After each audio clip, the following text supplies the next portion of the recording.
स्वागत है आप सभी का अपने YouTube चैनल साहित्य धरा पर। आज हम लोग इस वीडियो में पढ़ने वाले हैं हिंदी में प्रथम, यानी कह सकते हैं कि हम लोग पढ़ने वाले हैं हिंदी में प्रथम नाटक, प्रथम उपन्यास, प्रथम कहानी, प्रथम डायरी, प्रथम एकांकीकार और प्रथम एकांकी, प्रथम महाकवि, प्रथम कवि, इससे संबंधित विशेष तथ्य हम लोग देखने वाले हैं।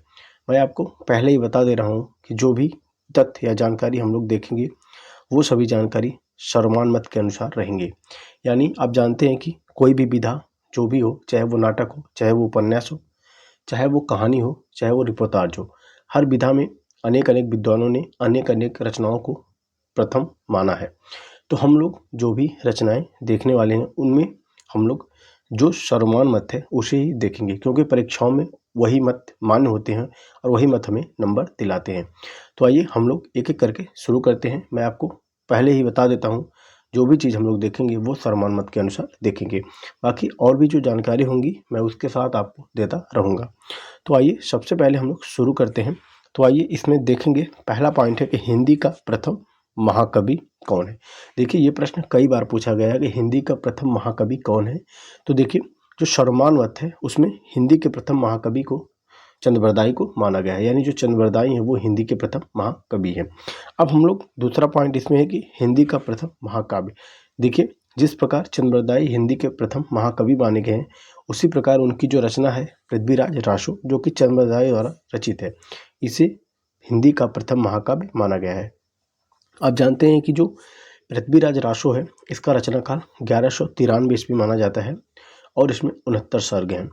और कहा गया है कि जो ये 69 सर्ग हैं इसमें से जो 61 सर्ग हैं उसे चंद्रबरदाई ने खुद लिखा था, और जो शेष 8 सर्ग थे उस शेष 8 सर्ग को इनके पुत्र जलहर ने पूरा किया था।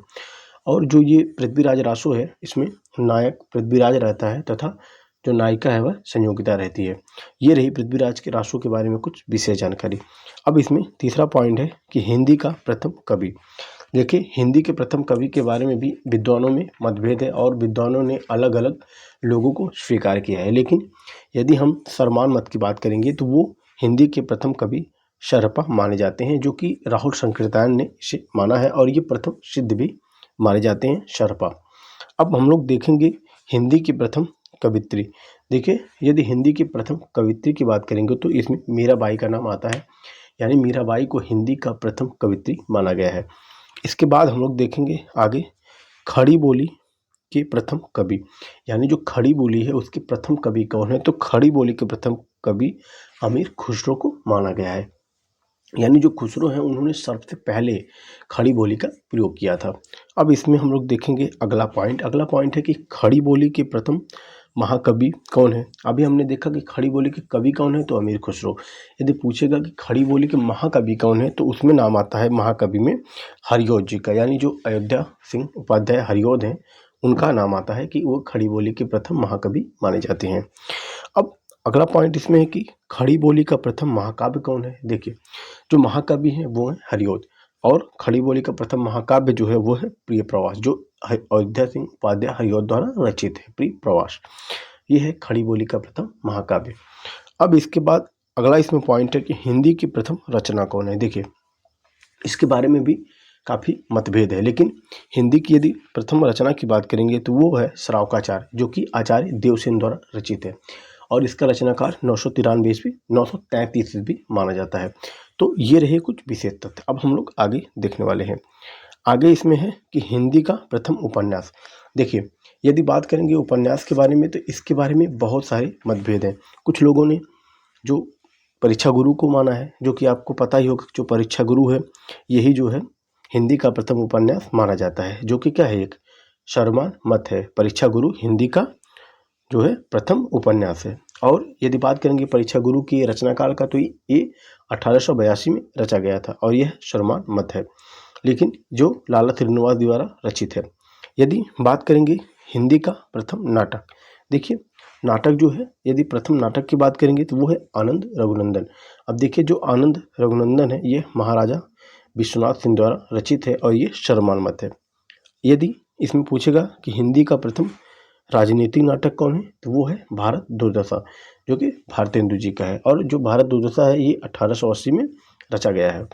अब इसके बाद हिंदी का प्रथम दुखांत नाटक कौन है। देखिए, नाटक में 3 तरह से प्रश्न बन सकते हैं। एक, हिंदी का प्रथम नाटक कौन है, तो वो है आनंद रघुनंदन। हिंदी का प्रथम राजनीतिक नाटक कौन है, तो भारत दुर्दशा। यदि पूछेगा कि हिंदी का प्रथम दुखांत नाटक कौन है, तो वो है रणधीर प्रेम मोहिनी, जो कि 1878 में रचा गया है। ठीक है, और ये लाला श्रीनिवास द्वारा रचा गया है। अगला है कि हिंदी की प्रथम कहानी कौन है। देखिए, इसके बारे में भी बहुत मतभेद है हिंदी की प्रथम कहानी को लेकर, लेकिन जो आधुनिक शोध है और देवी प्रसाद वर्मा के अनुसार एक टोकरी भर मिट्टी, जो कि 1901 की रचना है और ये माधवराव सप्रे की रचना है, इसे सर्वमान्य माना गया है। यानी वर्तमान में यदि पूछेगा कि हिंदी की प्रथम कहानी कौन है, तो एक टोकरी भर मिट्टी है। कुछ लोग शुक्ल जी की जो इंदुमती है, जो कि 1900 में रची गई है, इसे भी लोग क्या मानते हैं, यानी जो शुक्ल जी हैं वो मानते हैं कि जो इंदुमती है जो 1900 में रची गई किशोरीलाल गोस्वामी की, उसे वो मानते हैं हिंदी की प्रथम कहानी। लेकिन ये सर्वमान्य मत नहीं है, सर्वमान्य मत है एक टोकरी भर मिट्टी। तो आप एक टोकरी भर मिट्टी यदि विकल्प में है तो आप इसे ही चूज करेंगे। अब हम लोग आगे देखेंगे। इसके बाद देखिए, इसके बाद है कि हिंदी का प्रथम निबंधकार। देखिए, यदि बात करेंगे कि हिंदी का प्रथम निबंधकार, तो वो भारतेंदु जी को माना जाता है, क्योंकि जो भारतेंदु जी हैं ये प्रथम निबंधकार के रूप में इन्होंने बहुत सारे निबंध लिखे हैं। अब आगे है कि हिंदी की प्रथम एकांकी। देखिए, यदि एकांकी की बात करेंगे तो प्रथम एकांकी में जो है वो आता है एक घूंट, जो कि 1929 में है, और जो ये एक घूंट जो है ये है जयशंकर प्रसाद की। अगर पूछेगा कि हिंदी की प्रथम एकांकी, तो एक घूंट होगी जो कि 1929 में है। यदि पूछेगा कि हिंदी का प्रथम एकांकीकार, तो कौन होंगे, वो जो एक घूंट की रचनाकार हैं, यानी जयशंकर प्रसाद जी हैं। अब हम लोग आगे इसमें है कि हिंदी में रचित प्रथम डायरी कौन है। देखिए, यदि बात करेंगे कि हिंदी में रचित प्रथम डायरी, तो वो है सेवाग्राम की डायरी, जो कि 1946 में है और ये श्री राम शर्मा द्वारा रचित है। अगला है कि हिंदी का प्रथम यात्रा वृत्तांत, तो वो जो है लंदन यात्रा है। देखिए, अब यहाँ पे मतभेद है। कुछ लोग जो है, जो भारतेंदु हरिश्चंद्र हैं, उनकी जो सरयू पार की यात्रा है उसे हिंदी का प्रथम यात्रा वृत्तांत मानते हैं। लेकिन मैं आपको बता दूं कि यदि हिंदी के प्रथम यात्रा वृत्तांत की बात करेंगे, तो लंदन यात्रा जो 1883 में रचा गया था श्रीमती हरदेवी द्वारा, वही हिंदी का प्रथम यात्रा वृत्तांत माना जाता है, क्योंकि वही पुस्तकाकार के रूप में रचा गया था। अब हाँ, लेकिन अगर ये पूछेगा कि हिंदी का प्रथम यात्रा वृत्तांत लेखक कौन है, तो वो भारतेंदु जी हैं, इसमें कोई दो राय नहीं है।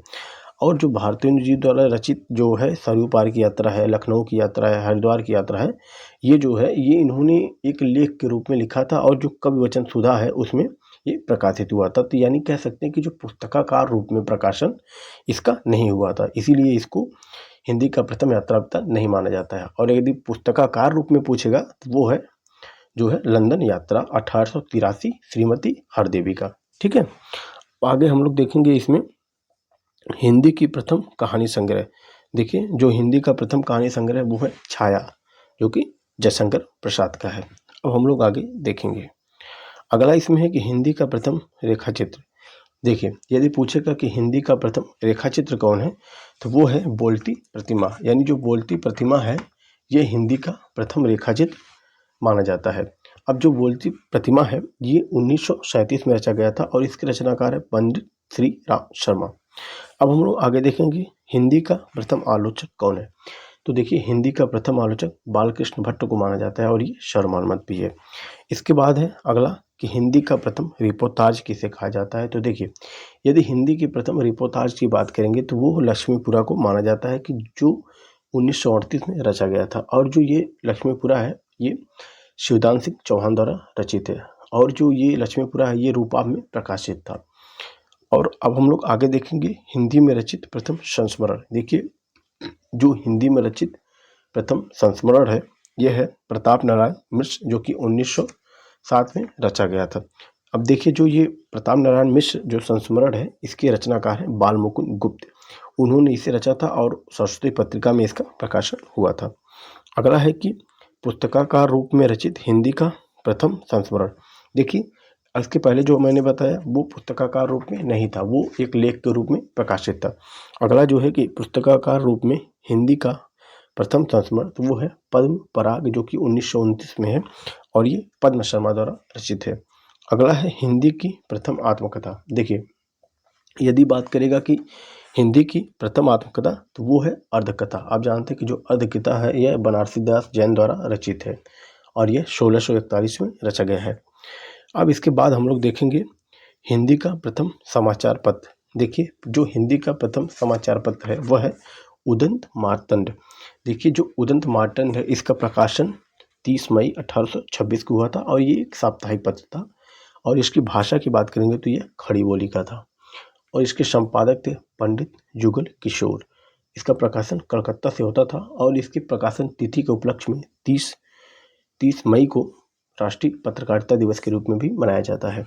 अगला है हिंदी साहित्य का प्रथम इतिहास ग्रंथ। तो देखिए हिंदी साहित्य का यदि प्रथम इतिहास ग्रंथ की बात करेंगे तो वो है इस्तवार दला लितरतुर इंदुई हिंदुस्तानी। यह हिंदी साहित्य का प्रथम इतिहास ग्रंथ माना जाता है।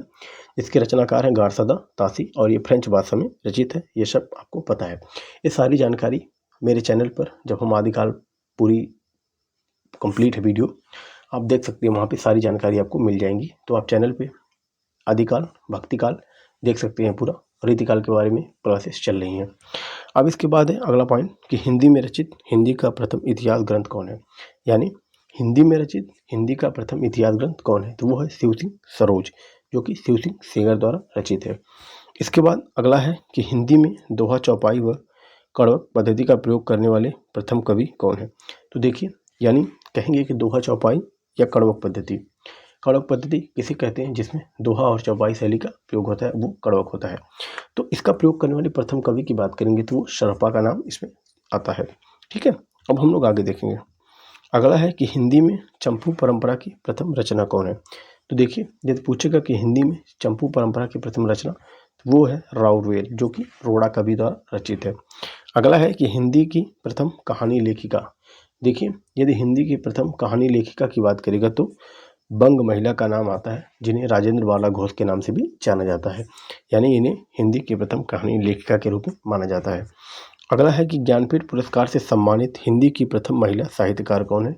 तो देखिए जो ज्ञानपीठ पुरस्कार है इससे सम्मानित हिंदी की प्रथम महिला साहित्यकार की बात करेंगे तो उसमें नाम आता है महादेवी वर्मा का, यानी इन्हें जो ज्ञानपीठ पुरस्कार है इनकी रचना यामा पर 1982 में मिला था। तो ये रही कुछ विशेष पॉइंट जो कि हिंदी में प्रथम के नाम से पूछी जाती हैं परीक्षाओं में कई बार। कभी आपसे उपन्यास पूछेगा, कभी नाटक, कभी निबंध, कभी रिपोर्टाज, कभी संस्मरण, ये सारी चीज़ें पूछी जाती हैं। तो इसके बारे में हमने कुछ वीडियो देखे, जो जानकारी आपको तक पहुंचाई गई है ये आपको कितनी यूज़फुल रही है आप हमें कमेंट्स में बता सकते हैं। इसके बाद की वीडियो देखने के लिए आप चैनल पर बने रहें। मिलते हैं किसी नेक्स्ट वीडियो में। वीडियो देखने के लिए धन्यवाद।